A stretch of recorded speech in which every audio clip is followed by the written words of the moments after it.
Assalamualaikum warahmatullahi wabarakatuh. Bertemu kembali dalam pembelajaran matematika SMP kelas 8. Pada video kali ini akan dibahas tentang teorema Pythagoras. Ini adalah video bagian ketiga, yakni membahas tentang bagaimana menentukan jenis segitiga. Dalam video ini akan dibahas contoh-contoh apakah suatu segitiga itu merupakan segitiga siku-siku, segitiga lancip, ataupun segitiga tumpul. Di sini akan dibahas juga latihan soal terkait menentukan jenis segitiga. Baiklah, mari kita simak penjelasannya berikut ini. Jenis-jenis segitiga. Perhatikan gambar berikut. Di sini ada segitiga A, B, dan C. Diketahui panjang sisi AC sama dengan B, panjang sisi BC sama dengan A, dan panjang sisi AB sama dengan C. Di sini ada tanda ini, berarti bahwa panjangnya B atau AC itu tidak sama dengan panjangnya A. Demikian juga dengan C, karena tidak ada tanda. Di bawahnya tertulis keterangan bahwa A kuadrat ditambah B kuadrat, jadi panjangnya ini ya, A kuadrat ditambah B kuadrat itu lebih dari C kuadrat. Kita ketahui C di sini adalah sisi terpanjang pada segitiga ABC. Jadi keterangannya untuk segitiga ABC dengan panjang sisi-sisi A, B, dan C, ini berturut-turut ya panjangnya. Nah, jika C kuadrat kurang dari A kuadrat ditambah B kuadrat, atau ini kita balik ya, kalau ini kita balik, berarti bisa dituliskan C kuadrat kurang dari A kuadrat ditambah B kuadrat. Maka segitiga ACB merupakan segitiga lancip di C. Ya. Jadi lancipnya di sini. Sisi C terletak di hadapan sudut C. Jadi sudutnya lancip di C dan sisi C ada di depan sudut C. Nah, ini yang disebut dengan segitiga lancip. Lancipnya di titik C. Sekarang perhatikan contoh berikut. Suatu segitiga dengan panjang sisi berturut-turut 4 cm, 5 cm, dan 6 cm. Apakah jenis segitiga yang dimaksud adalah siku-siku? Seperti yang kita pelajari sebelumnya, bahwa sudut segitiga siku-siku berlaku teorema Pythagoras, yakni kuadrat hipotenusa sama dengan jumlah kuadrat sisi yang lain. Jadi di sini tandanya adalah sama dengan itu kalau segitiganya siku. Sekarang kita cek ini ya. Misalkan ini kita anggap ABC berturut-turut. A-nya 4, B-nya 5, dan C-nya 6. Coba kita gambar misalnya. Gambarkan seperti itu. Misalnya ini 4, ini 5 ya, ini 6. Kita cek apakah sisi terpanjangnya kan 6. Berarti 6 kuadrat. Kita cek apakah nanti kurang dari atau sama dengan A kuadrat. A kuadrat tadi 4 saya kuadratkan. Kemudian ditambah 5 kuadrat. 6 kuadrat itu 36. 6. 4 kuadrat itu 16, 5 kuadrat 25. Sehingga ini 36, yang kanan ini 1 ya. 5 tambah 6 adalah 1. Kemudian ini 1 tambah ini 3, berarti 41. Bagaimanakah hubungan 36 dengan 41? Hubungannya adalah 36 kurang dari 41. Sehingga sisi terpanjang kuadrat kurang dari jumlah dua sisi yang lain. Maka segitiga yang dimaksud adalah segitiga lancip. Jadi lancip ya, bukan segitiga siku-siku. Oke, kita lanjutkan ke jenis segitiga yang kedua. Perhatikan gambar berikut. Sama seperti tadi ya, ada segitiga ABC dengan panjang sisi A, B, dan C. Ya, ada tanda seperti ini, berarti ini tidak sama panjang ya. C adalah sisi terpanjang. Keterangan di bawahnya, di sini tertulis A kuadrat ditambah B kuadrat sama dengan C kuadrat. C kuadrat tadi sisi terpanjang. Bagaimana rumus ini? Ini kan rumus yang kita pelajari sebelumnya ya, pada materi sebelumnya. Ini adalah rumus Pythagoras. Dengan kata lain, segitiga ABC itu adalah segitiga siku-siku di titik C. Jadi siku-sikunya di titik C. Karena sisi C adalah hipotenusa atau sisi terpanjang. Sisi hipotenusa pasti terletak di depan sudut siku-siku. Jadi kalau ini kita tambahkan, ini adalah segitiga siku-siku. Perhatikan contoh berikut. Suatu segitiga dengan panjang sisi berturut-turut 12 cm, 16 cm, dan 20 cm. Apakah jenis segitiga yang dimaksud adalah segitiga siku-siku? Berarti harus kita cek. Misal kita gambarkan dulu ya. Paling pendek 12, ini 16 dan 20. Kita cek apakah 20 itu merupakan hipotenusa atau sisi di depan sudut siku-siku. Berarti kita cek apakah 12 kuadrat ditambah 16 kuadrat sama dengan 20 kuadrat.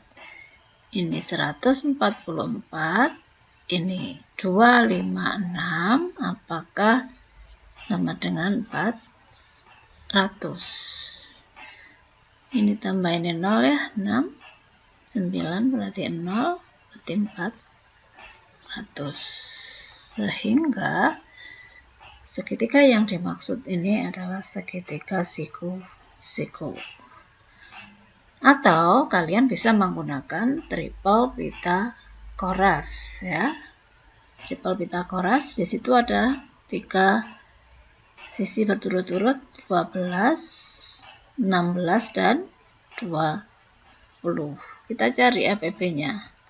FPP dari 12, 16 dan 20 adalah 4. Ya, kita bagi 4 semuanya. 12 dibagi 4 3, 16 dibagi 4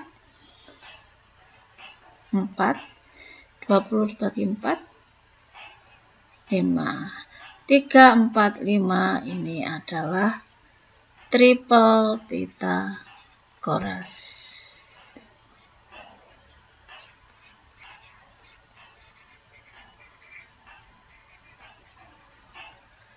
Jadi segitiga yang dimaksud adalah segitiga siku-siku. Kita lanjutkan ya. Kalau tadi kita sudah membahas segitiga lancip, segitiga siku-siku. Berarti kali ini yang kita bahas adalah segitiga tumpul, ya. Perhatikan gambar. Sama seperti tadi, ada segitiga ABC dengan panjang sisi A, B, dan C. Panjang sisinya tidak sama. Ada keterangan di situ bahwa panjang sisi AB, AC, BC tidak sama. Terus ternyata diketahui di bawahnya A kuadrat ditambah B kuadrat sama A kuadrat ditambah B kuadrat kurang dari C kuadrat, ya. Atau kalau dibalik, C kuadrat lebih dari A kuadrat ditambah B kuadrat, ya. Ini kalau dibalik menjadi ini C kuadrat lebih dari A kuadrat ditambah B kuadrat. Maka segitiga ACB merupakan segitiga tumpul di C. Jadi kalau segitiga tumpul itu hanya satu, ya, sudut yang tumpul. Karena dalam segitiga kita ingat jumlah ketiga sudutnya itu harus sama dengan 180. Kalau salah satunya sudah tumpul, sudut tumpul itu antara 90 dan 180. Sehingga sudut yang lain adalah sudut lancip. Berbeda dengan kalau tadi yang segitiga lancip, maka ketiganya bisa lancip semua. Sedangkan kalau segitiga tumpul, maka sudut yang tumpul hanya ada satu. Jadi pada gambar ini, segitiga ABC adalah segitiga tumpul di titik C, di mana sisi C ada di depan sudut C. Jelas, ya? Jadi ini adalah segitiga tumpul. Contoh. Suatu segitiga dengan panjang sisi berturut-turut 3 cm, 5 cm, dan 7 cm. Apakah jenis segitiga yang dimaksud adalah segitiga lancip? Tanyanya lancip, ya. Coba kita gambarkan sembarang misalnya, ya. Misalnya ini 7, kemudian ini 3 katakan, dan 5. Kita cek. Kalau lancip, maka tadi harus berlaku C kuadrat kurang dari A kuadrat ditambah B kuadrat. Kita bandingkan saja, ya. Jadi 7 kuadrat bagaimana kalau dibanding dengan 3 kuadrat ditambah 5 kuadrat. 7 kuadrat adalah 49. Ini 9 ditambah 25, ya. 49, 9 tambah 5 itu 4, ya. Simpan 1, 2-nya berarti 34.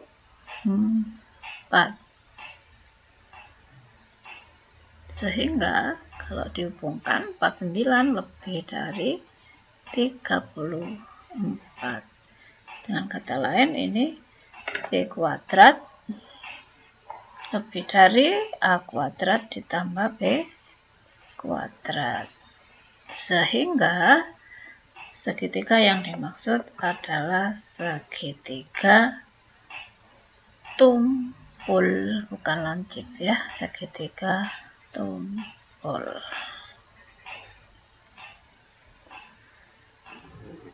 Nah, dari sini kalian sudah bisa membedakan bagaimana segitiga tumpul, lancip, dan siku-siku. Setelah kita mengetahui jenis-jenis segitiga, sekarang kita coba latihan soal. Ini saya ambil dari buku siswa, ya, di latihan 3. Nah, di sini yang pertama, tentukan jenis segitiga berikut ini. Yang A, sisinya 13, 9, dan 11. Kemudian yang B, sisinya 8, 17, dan 15. Kita perhatikan manakah sisi terpanjang, ya. Kita pilih sisi terpanjangnya dulu. Sisi terpanjang untuk yang A itu adalah 13. Berarti kita bandingkan yang A dulu, ya. 13 kuadrat kita bandingkan dengan 9 kuadrat ditambah 11 kuadrat. 13 kuadrat itu 169, 9 kuadrat 81, ini 121. 169 ini kalau kita jumlah 1 tambah 2 itu 3, 8 tambah 1 9, berarti tandanya adalah lebih dari. Karena kuadrat sisi terpanjang lebih dari jumlah kuadrat sisi lain, maka ini adalah segitiga apa tadi? Tombol. Nah, itu yang A. Kemudian yang B. Yang B sisinya 8, 17 dan 15. Berarti sisi terpanjangnya adalah 17. Kita cek seperti jawaban A. Berarti 17 kuadrat kita bandingkan dengan 8 kuadrat ditambah 15 kuadrat. 17 kuadrat berapa? Ayo, 289. 8 kuadrat itu 64. 15 kuadrat 225. 289 bandingkan dengan ini 4 tambah 5 itu 9 ya. 6 tambah 2 8. Berarti ini 289. Berarti sama. Kalau sama tadi jenis segitiganya adalah segitiga siku. Ya, jadi 8, 15 dan 17 ini termasuk triple Pythagoras.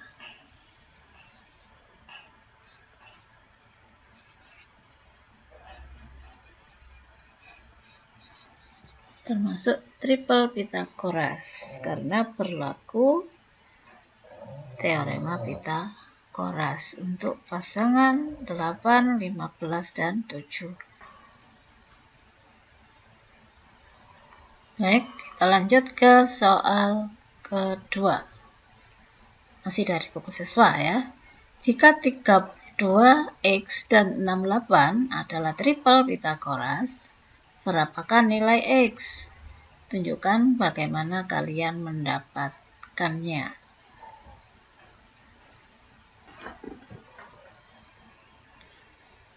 Misal kita buat segitiga ya, karena di situ sudah dinyatakan sebagai triple Pythagoras, berarti segitiganya adalah siku-siku. Misalnya ini 32, kemudian ini x, dan ini 68. Boleh kita menggunakan teorema Pythagoras, berarti 68 kuadrat sama dengan 32 kuadrat ditambah x kuadrat. Berapakah 68 kuadrat?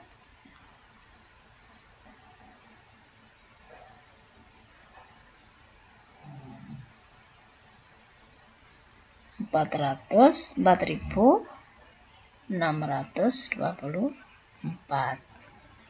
Sedangkan 32 kuadrat 1024. Ini ditambah x kuadrat. Ya, kita pindah ke ruas kiri. Berarti ini 4624 dikurangi 1024 sama dengan x kuadrat. Berapa hasilnya? 24-nya habis ya. Tinggal ini 0, 0, 6 dikurangi 0 berarti 6, 4 kurangi 1, 3, 3.600. Berarti akar 36 kali akar 100 berarti 6. X-nya sama dengan 60. Ya. Atau kalian bisa menggunakan triple Pythagoras. Kalau menggunakan triple Pythagoras berarti 32 X dan 6 8. Berapa FPB-nya?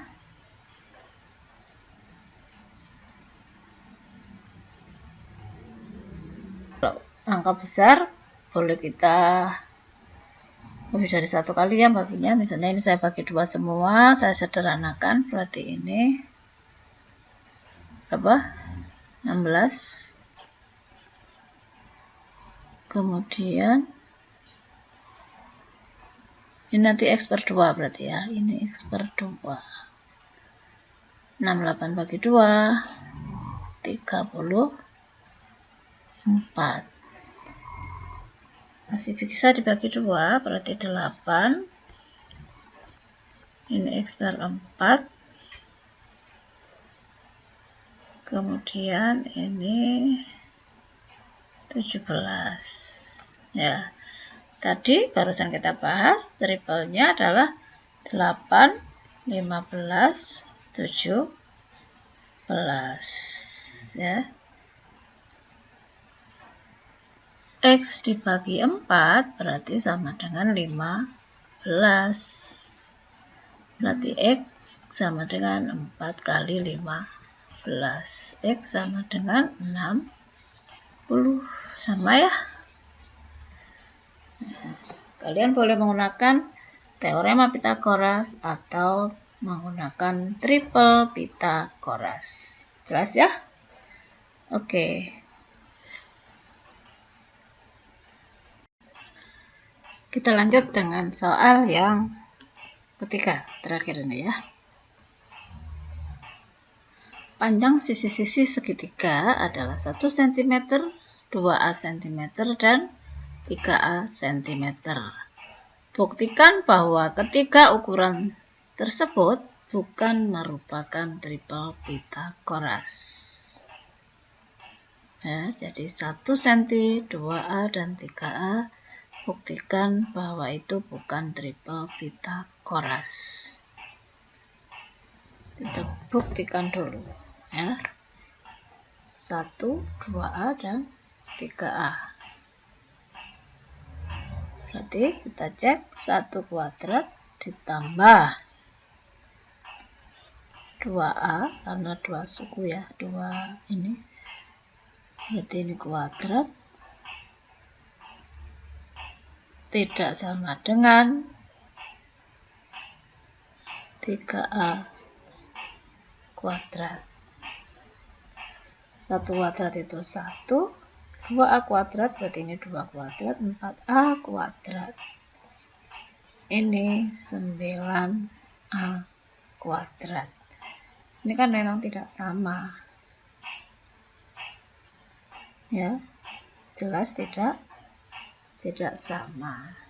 Sudah terbukti ya. Sekarang ke soal yang A. Jika P min Q, P dan P tambah Q membentuk triple Pythagoras, tentukan hubungan antara P dan Q. Ya, kita anggap itu berturut-turut, berarti P min Q kuadrat ditambah P kuadrat sama dengan P plus Q kuadrat.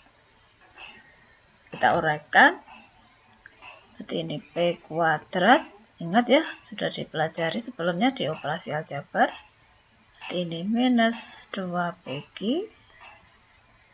ditambah Q kuadrat ditambah P kuadrat sama dengan ini.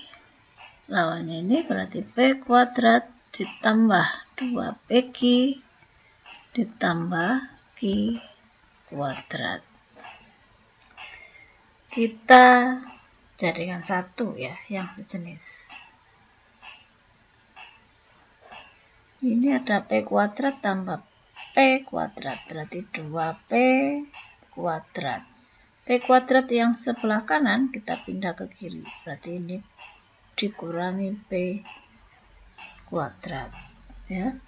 Kemudian 2PQ min 2PQ, ini plus pindah ke ruas kiri jadi negatif.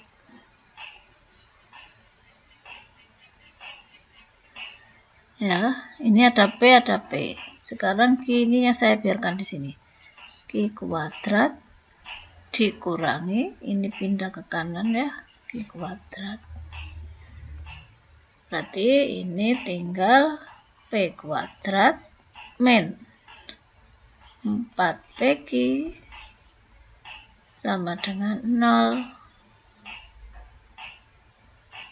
Kita keluarkan P-nya ya. Berarti ini P kali P dikurangi 4Q sama dengan 0. Berarti bisa P sama dengan 0 atau P dikurangi 4Q sama dengan 0. Atau P sama dengan 4Q. Jadi hubungan yang dimaksud adalah P sama dengan 4Q. Nah, jadi yang A ini jawabannya P sama dengan 4Q. Sekarang kita lanjut yang B. Saya taruh sini ya. Jika P sama dengan 8, tentukan triple Pythagoras. Berarti P-nya 8. Berarti P min Q.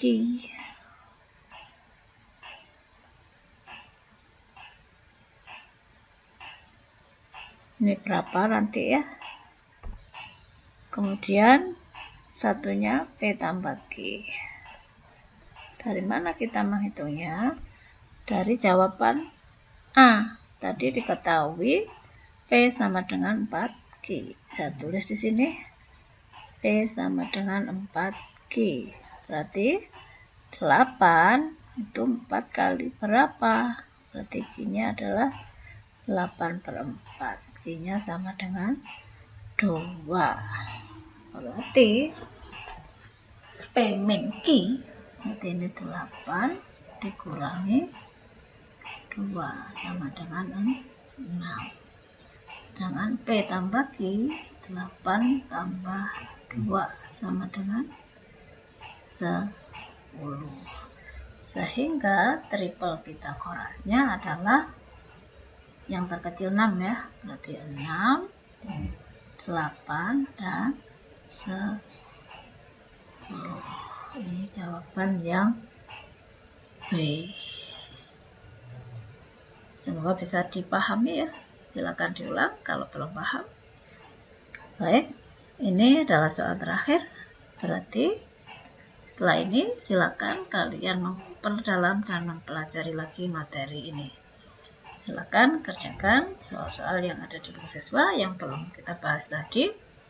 Jangan lupa tetap semangat belajar dan selalu jaga kesehatan. Semoga video ini bermanfaat. Sampai ketemu di video selanjutnya. Wassalamualaikum warahmatullahi wabarakatuh.